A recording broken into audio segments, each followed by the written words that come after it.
Now the next aspect of the population ecology is interspecific interactions.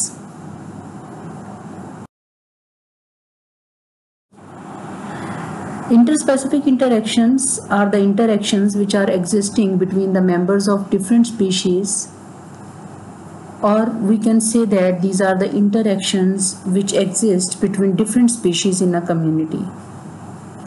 यानी कि अगर आपके पास कम्युनिटी में दो पॉपुलेशंस हैं, जैसे रोज़ प्लांट्स हैं एक कम्युनिटी में और हनी बीज हैं उसी कम्युनिटी में दूसरी पॉपुलेशन, तो हनी बीज का और रोज़ प्लांट्स का जो आपस में रिलेशनशिप होगा वो इंटरस्पेसिफिक रिलेशनशिप कहलाएगा. Interspecific interactions are of three types, that are symbiosis, competition and predation. Now we will discuss all of them one by one.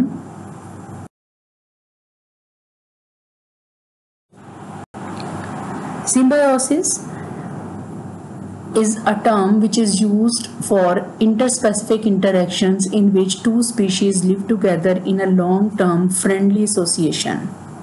And symbiosis has three important types, that are mutualism, commensalism and parasitism. Mutualism is a long-term close association between two species in which both partners are benefited.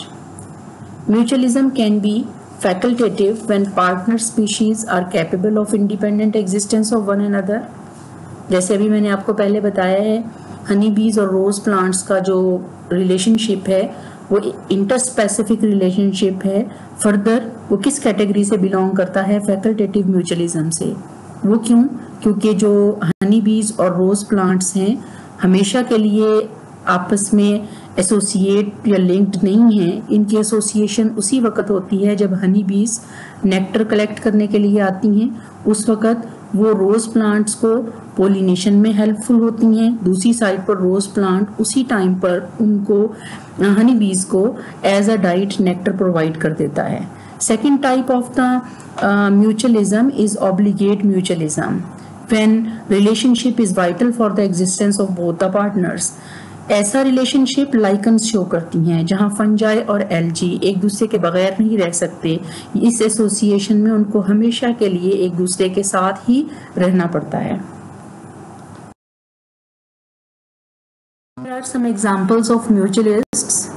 The A diagram, it is showing the lichens. As we have discussed in the last slide, that lichens, they are showing obligate type of mutualism. Fungi and the algae, they stay together in a long-term association. The second diagram, this is of root nodules. These are the swellings in the roots of legume plants, and these swollen parts, they are the places where the nitrogen fixing bacteria they stay, and this type of the association, it is also an example of mutualism. Here the C diagram, it is showing the mutualism between hydra and green algae. Now such hydra which are showing this type of association, they are also called green hydra. The D diagram, it is showing the interspecific association between termite and the genus of Trichonympha.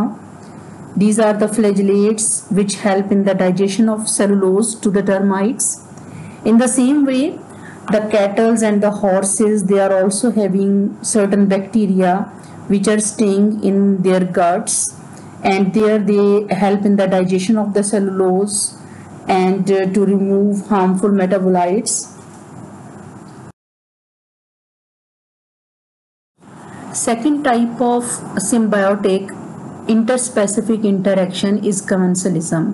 In commensalism, two species have a long-term interaction that is beneficial to one partner species and has no positive or negative effect on the other partner species.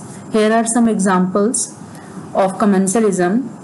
यहाँ first diagram में आप देख सकते हैं कि shark fish जो है वो एक छोटी रिमोरा फिश के साथ शो की हुई है.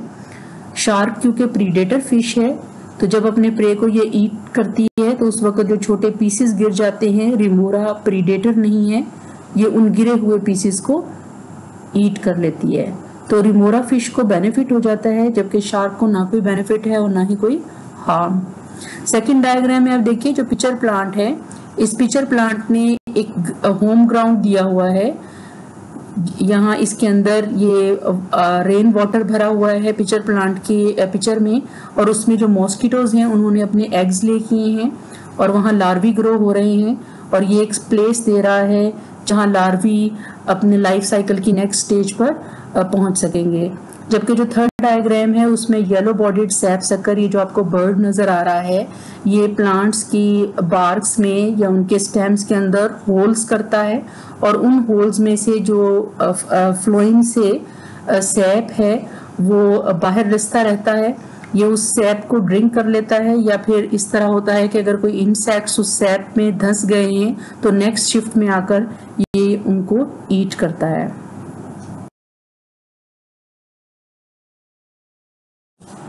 The third type of symbiotic interspecific interactions is parasitism.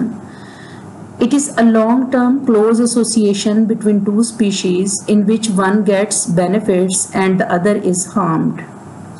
The species which gets benefits is called parasite, while the species which is providing benefits and in return it is harmed, it is called host. There are two types of parasites, ectoparasites and endoparasites. Ectoparasites live on the external body surfaces of the host, for example, mosquitoes, body lices and the leeches. While the endoparasites, they live inside the body of the host. For example, liver flukes and tapeworms. An interesting type of the parasitism is the social parasitism. It is a type of parasitism where one species exploits or uses the members of the other species. There are many examples of social parasitism. Two are discussed here. एक तो कोयल की या brown headed cow birds, उनकी examples हैं।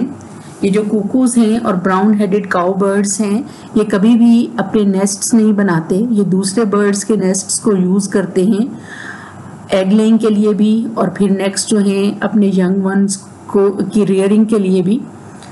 ये दूसरे birds के nests के अंदर जाकर एग लेकर आते हैं, काउ बर्ड्स भी और कुकूज भी, और वहाँ से अगर इन्होंने एक या दो एग्स वहाँ ले किए हैं तो वहाँ से उस बर्ड के 2 एग्स ये उठाकर फेंक देते हैं, और इनके जो एग्स हैं वो जिस बर्ड के नेस्ट में ये एग ले करते हैं उनके एग्स से 2 या 3 दिन पहले ही हैच कर जाते हैं, और इनके जो यंग वंस प्रोड्यूस होते हैं वो भी इतने कनिंग से हैं कि वो अपनी बर्थ के फौरन बाद जो एग्स अभी हैच नहीं हुए होते उस बर्ड के, उन एग्स को उठा कर बाहर फेंकना शुरू कर देते हैं, ताकि वो जो बर्ड है वो सारी की सारी जो फूड कलेक्ट करके लाता है वो सिर्फ उन्हीं को खिला सके।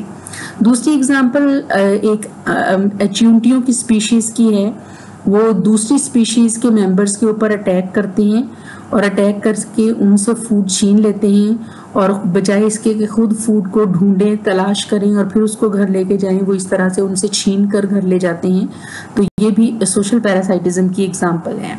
इंशाल्लाह नेक्स्ट लेक्चर में हम प्रीडेशन और कंपटीशन उनको डिस्कस करेंगे डिटेल में। Thank you.